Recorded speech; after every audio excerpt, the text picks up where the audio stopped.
Dime qué es lo que esperas. Dime qué quieres ver. Hi beautiful ones, how are you all doing on this nasty old Sunday morning? I'm in Hereford, my new home, and I felt that today what better perfect day than to film a makeup tutorial. So guys, today I'm going to be teaching us all how to do underpainting using concealer followed by foundation, as opposed to foundation followed by concealer. Not as tricky as it sounds, guys. The trick with this technique is choosing the right concealer. So I'll talk to you about which concealer you need now. Firstly, use one which closely resembles your skin tone, possibly 1 or 2 shades lighter. As you can see, I've already got it on underneath my eyes, and this is the completed look today. So I think my skin looks pretty amazing. It's bone dry, although look at the glow. And yet my under eyes look flawless and airbrushed, don't they, beautiful ones? And that's because I applied the concealer before my foundation. It gives you a far more seamless, far more uniform look, and makes your skin look perfect, in other words. I'll talk to you about the foundation in a minute, if that's okay. £1 B&M. I'm still stunned by that. But the concealer I use today is a Sleek Cosmetics concealer in shades 3C or C3, something like that, C3PO. No, and so the most important thing to remember, beautiful ones, is to choose a self-setting, pretty full coverage concealer that closely resembles your skin tone, possibly 1 or 2 shades lighter, followed by a sheer to medium coverage foundation. And it doesn't really matter what sort of finish of the foundation. This is quite a matte finish foundation, although it doesn't look very matte on my skin, does it? Because I used a soaked brush to apply it with, and I think my skin just looks pretty good at the minute, doesn't it?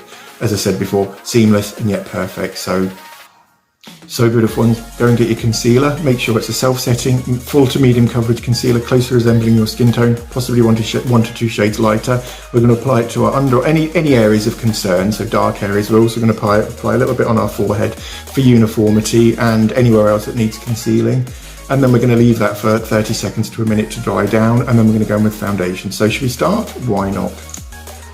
So beautiful ones, remember the important point is to choose a self-setting concealer. This is the Sleek Cosmetics concealer in shade 3C, a cool toned concealer, so it matches the pinkness of my skin. I'll just show you the wand. You can see that, can't you? And basically just put the concealer wherever you would normally put it. So here I'm going to put it. Just put your concealer where you would normally put it, or that you have dark areas which are areas of concern for you. I mean, I do see loads of people on YouTube using way too much concealer. They put it all under here. And all you need to do really is to identify those darkest areas. It's a little bit just in there. So you see if I can cover that whole thing on the schnufter? Why not, eh? Hope you're all okay, guys. What have you all been up to? Anything interesting? Nosy, aren't I? But a big tip here is to leave it for a minute, 30 seconds, for about 30 seconds to a minute, just to help the carrying agents in the concealer evaporate, and thereby giving you a much more thicker application, if you like. So I'll show you how to do this eye, and then I'll go into the other eye off camera. So we'll just let that cook for another 5 or 10 seconds, shall we, while I do some more dribbling. Why not, beautiful ones? Loving living in Hereford. It's quite a beautiful city, and I'll try and insert some photos here that I took of the cathedral. Cathedral, David was telling me the other day, was built in 1000 something BC, AD, so it's just coming up for 1,000 years old. Incredible, isn't it? How do these buildings stay up? Right, okay, so now should I use my brush, or I'll use my sponge actually, which is just slightly damp. And all I'm going to do here is, using the pointed end, is just buff. And I'm not dragging at all, I'm just pressing the concealer into my skin. You can see that that's a very gentle press. All the way up underneath your eye. And this will give you a very diffused sort of professional finish. And you can go onto your eyelid as well, just use the remnants of the product. Don't put any more on your eyelid though, I wouldn't, unless, you know, you want to look like a panda bear. And it's important it's self-setting, and quite a thick consistency concealer too, because that way it will resist the friction of applying the foundation, which I'll be applying in a minute. So that's, I have to zoom this in a little bit, won't I? But that's quite an airbrush sort of finish, isn't it? And if I'd used the Real Techniques brush, I wouldn't have got that. And it has to be damp though, guys, so run it under the tap and then wring out the water just so it's not sopping wet.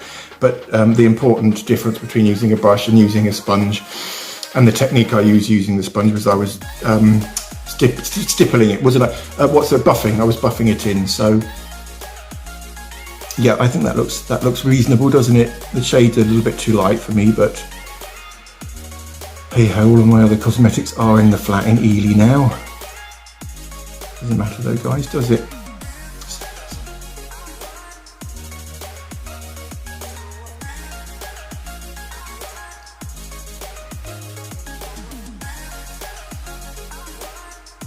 So beautiful ones. I've just done my other eye off camera, and as you can see, it has eliminated any of the bluey sort of tones which exist under everyone's eyes. I mean, no one's got perfect under eye areas, have they? Even I've got, you know, the dark, and mine tend to be in that hooded, in that corner of my eye, there and there. Although I've applied my concealer all under my eyes, just because I know many of you out there really like doing that. And also, we need to just put just some on the forehead. And you could even use this as contour, I guess, but this just gives a more uniform look to the whole finish, or gives a uniform finish to the whole look. Shall I start that again? No, I can't. I need to stick with this and get this video finished, so no waffling today. Again, just leave that for 30 seconds. I'll speed this up possibly. Just sit here until that dries now. And that's exactly what you want. You want your concealer to feel that it's dried, so that has set now. So a self-setting concealer may not say it's self-setting on the tube, although thicker or fuller coverage concealers tend to be self-setting. So if it doesn't say it on the tube, just look for the coverage. Something like a medium to sheer coverage concealer, not that you would ever find a sheer coverage concealer, but if it says medium coverage, it might not be self-setting, so always go for a full coverage concealer. Okay, so, and with the same point, just blend that in. And again, I'm just buffing here. And I'm diffusing as I go out. Mate, this is so noisy. It's so noisy, guys. It sounds like Sodom and Gomorrah next door. Moany, aren't I? No, they're very, very friendly. And, you know, David and I have always said hello to them. And very nice people, so fingers crossed we're all going to be best of friends, and I'll have them around for dinner, and, you know, and I'll go around for theirs to dinner, and we'll celebrate Christmas together, and we'll go on holiday. Such an idiot, aren't I? I'm kidding.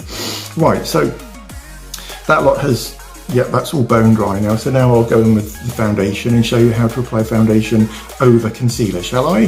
Let's do that.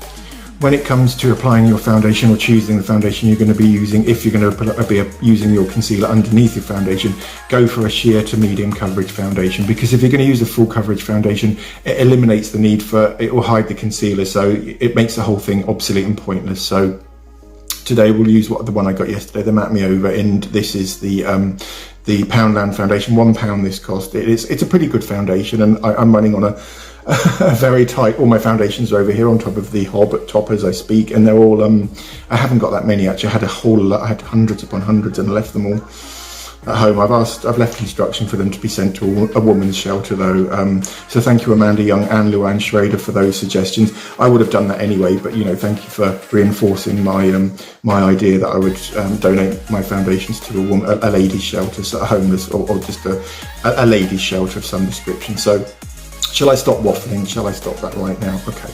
So I've given this a shake, although it doesn't say to shake it on the bottle, and we use quite a bit of that because, you know, I need to demonstrate to you this underpainting technique, don't I? And that has bone dried now, and I didn't use any under eye cream or any moisture. I don't tend to do that when I'm applying makeup to myself. Although if you have dry, crepey under eyes or any dry skin, I'm just rolling my sleeves up. Any dry skin on your face at all, then do moisturise, exfoliate your skin well first too, because dry flakes, they'll cling onto foundation and, you know, make it look really obvious. So let's just, and all I'm going to do here is just load some of the foundation onto the brush. Yesterday when I demonstrated this foundation for the first time, and I just can't believe the price of it, and it is pretty good as well. It's giving me vibes of Estee Lauder's Enlighten, but the thing to do with foundation when applying is to start on your forehead. Start in the centre, although we have concealer there anyway, and just get it onto your skin first, and then bring some onto your nose. Can you see I'm trying to avoid my eye area? You can bring the foundation up to the eye area, although I wouldn't, if I were you, go totally right underneath your eye, because that way you know you might risk disrupting some of the concealer which is there, which we've put there, haven't we? And once I've got this on, then I'll start stippling this in, and that stippling is just the, you know, that little, hold your brush right at the end there and just small circular motions. If you want fuller coverage, then go in closer. Train. Shall I stop? I stop just while the train goes past. Luckily, the trains, they zoom past because they're on the way to London or Wales or somewhere, because Hereford is basically nearly in Wales. So let's just... And then once the foundation is on the skin, then I like to just come up to the eye area and just glance the foundation over the concealer which you've applied to the eye area. And you know, if you have spots on your skin, then the same principles apply to, can you see I'm doing my ears? It's really important you make sure you cover your ears with the foundation for a more uniform finish. Although I'm using a very, very small amount of foundation on my ears. Use the remnants of what's on the brush once, you know, once that lot there has been put onto your chops, in other words. So, wow, this foundation is amazing. I mean, look at that. Can you see that glow? So beautiful. And now my under eye area looks airbrushed and flawless thanks to the self-setting concealer. And because I went in with a sheer to medium coverage foundation, the Matte Me Over foundation is ideal. And my brush is slightly damp as well, hence the beautiful glow that's given me. And I think this foundation is incredible. I thought the colour was way too pale to start off with. It gives the texture's a little bit like toothpaste, but using a soaked or a damp brush, it can give you this amazing look. And now my under eye will look perfect all day, and it's blended in seamlessly with the foundation. So we have applied concealer underneath foundation today as opposed to applying it on top of foundation. And you can underpaint with anything, as long as it's matte and self-setting. So you could use a self-setting blush, a self-setting bronzer, a self-setting contour and highlighter, anything you want, my loves. Just, you know, go for it. Just play around with it. You can't hurt yourself, and you certainly can't hurt the products. Or should that be the other way around? You certainly can't hurt the products, and you certainly can't hurt yourself either. And what's the worst that could happen? You could just leave the house looking absolutely hideous, in which case you'll get some strange looks from Joe Public, because I've been out before and had some really, really strange looks, but that's just me. So, and I like to blend right until, do you know what I mean? Until I've got no face left, basically. I'm kidding, of course I don't, but. And when you're applying foundation, any areas of skin that are visible to the naked eye need to be covered. So bring the foundation all the way down onto the neck too. And this foundation matches my neck perfectly. So you can see I'm working that into the beard area. Can you see that redness there? That's just, I don't know what that is. It's just to show you that necks aren't uniform either, although a lot more uniform than the face, and that's why we test foundations on there. And the colour of the neck doesn't change as much as the colour on the face. So, shall I have an inspection now and shut up waffling? I'll do that, shall I? Wow, that foundation is amazing, and that feels bone dry, absolutely bone dry. Can you see that glow? Coming for an extreme close up, shall I? It's incredible, isn't it? £1 for skin that looks amazing. Just phenomenal, isn't it? Just phenomenal value. Shall I leave my head over there and just pretend that there's no clock there, and that this isn't the kitchen at all, and I'm in some kind of really expensive, elaborate beauty studio, which is what I'd really, really love to have, but haven't. Just sat in my kitchen in my new house, but just very, very bare and echoey, as I'm sure you beautiful ones out there can tell. So, yeah, all right, guys. So that's the finished look. And I'll better close now, beautiful ones. So today we've learned how to underpaint concealer onto our eyes before applying foundation, haven't we, off this foundation. So if you liked today's video, please don't forget to give it a thumbs up. Similarly, please do consider subscribing, hit the notifications button to all, so you're notified each time I release new videos. And also share my videos, please, because it only involves hitting 1 or 2 buttons, and it would mean the world to me if you could share my videos. All that remains for me now, beautiful ones, is to wish you guys a gorgeous Sunday. Have a wonderful week, and I'll see you all very, very soon for the next tutorial. Lots of love. Take care. See ya. Bye.